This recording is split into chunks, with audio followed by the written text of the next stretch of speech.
Hello Game fan, here are more awesome surprise releases that you can play right now, beginning with the Steam release of Solar Ash, where this is finally freed from its Epic Games Store exclusivity and might be of interest as a result. This is the second game from the developer behind Hyper Light Drifter, and while it sports a similar colour palette, it's a different style of game, where I thought that it was pretty okay, so perhaps give it a look.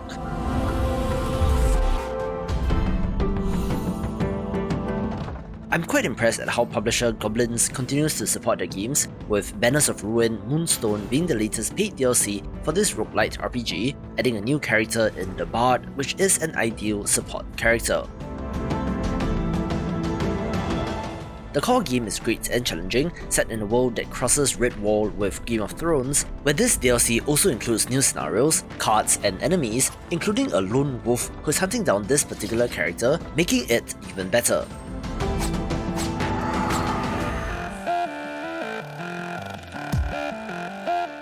This video is brought to you by Swordship, an all-action arcade dodge 'em up that released a couple of days ago, flipping things significantly from the classic arcade shoot 'em up. Set in a world after global warming, you play as a swordship pilot, having to steal containers of cargo in order to survive, where the distinct lack of weapons on the vehicle contributes to its mobility. You are dodging and weaving between enemy ships, trying to get them to shoot at each other, but the thrill of the action, the driving music, and the high-score chase will keep you playing. Some roguelite elements ensures that enemies are randomized to some extent, which keeps you on your toes and makes Swordship very compelling. It looks fantastic as well, with the bold use of colours and explosions, making it a hidden gem not to be missed, so do pick it up if interested via the link below.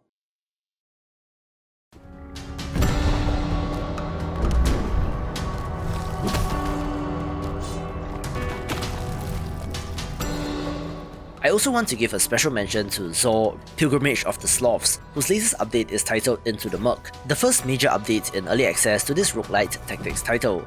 This adds a swampy area to the game, with, of course, poison that you need to deal with, where developer Righteous Hammer Games made one of my favourite indie games in Solitarica, so it's interesting to see them with their new project.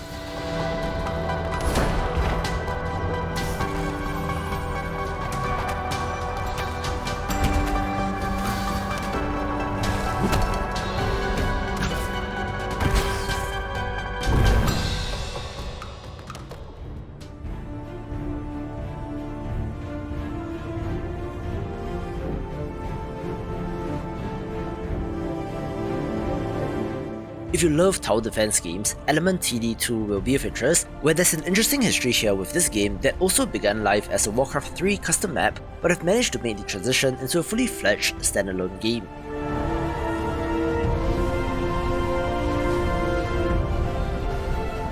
It released the Amazing expansion, one where you have to build a maze with your towers and traps, as compared to the base game in which you were simply placing towers but could not affect the path of the enemies.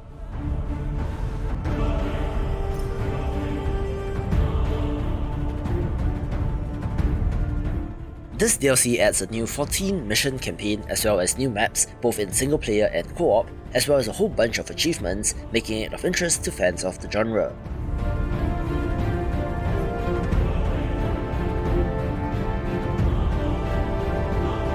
Future. Your soldiers will lead the charge. Your technology will define the battle. Transport inbound with reinforcements. But it is you, Commander, who must win the war.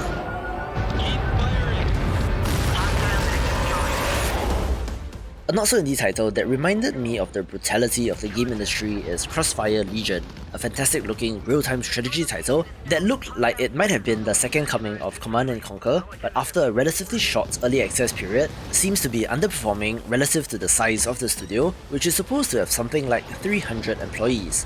T-minus 15 seconds. We have ignition. Forward scouts report incoming hostile. Ready all your defenses. Hostile base attack inbound. The single-player campaign seems to be okay, but of course, the multiplayer population is severely lacking, so it's a shame but honestly not surprising, considering how difficult the RTS genre is to get into these days, so Another one bites the dust. A multi-vector strike force is an advisable strategy. We do this one together. Taking heavy fire. In the war of the future, every action brings risk. Every hesitation has a cost, and every moment must count.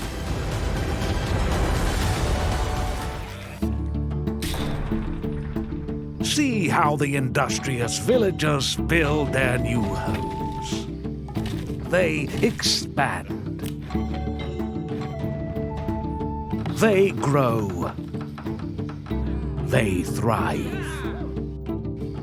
And now, they seek inspiration. A roguelite survival city builder that released out of early access is Kainga Seeds of Civilization, one that has a very interesting art style, mixing 2D hand-drawn characters and units with 3D environments, where it has some interesting mechanics as you lead your tribe in a desperate struggle for survival. It takes place in a fantasy land filled with strange and dangerous creatures, where the threat of other tribes is also present. You play as the tribe's thinker, with the ability to think and develop new technologies. If you fail and your city gets destroyed, you're free to try again, but perhaps experiment with different types of technology instead. The seas rise, plunging the village beneath the waves. Even the fauna of Kainga fights in a terrifying battle for supremacy. But the tenacious villagers learn from their mistakes.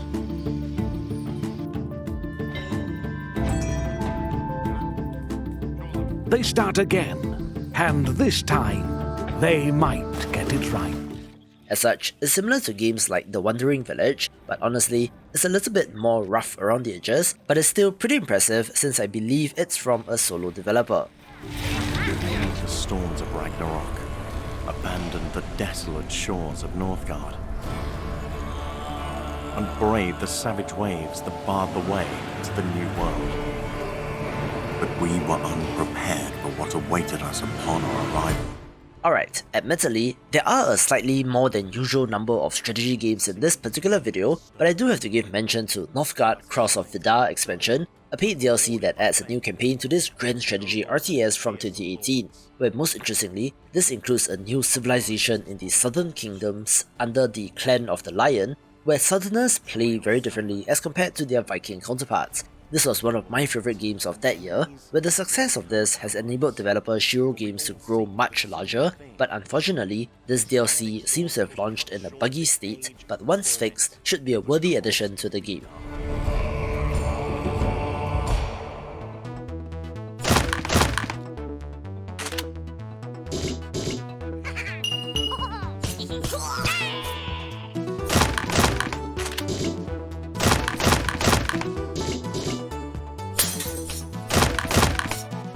Now, this is the kind of surprise release that I can get behind, since Chopped Goblins is another retro first-person shooter, but it comes to us from David Semensky, the developer best known for Dusk, as well as smaller games like Iron Lung.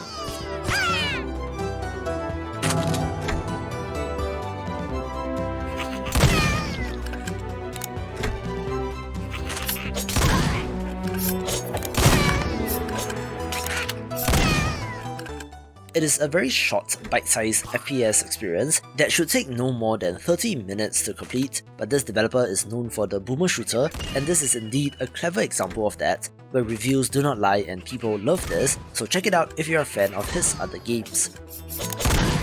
Hello, nice to meet you!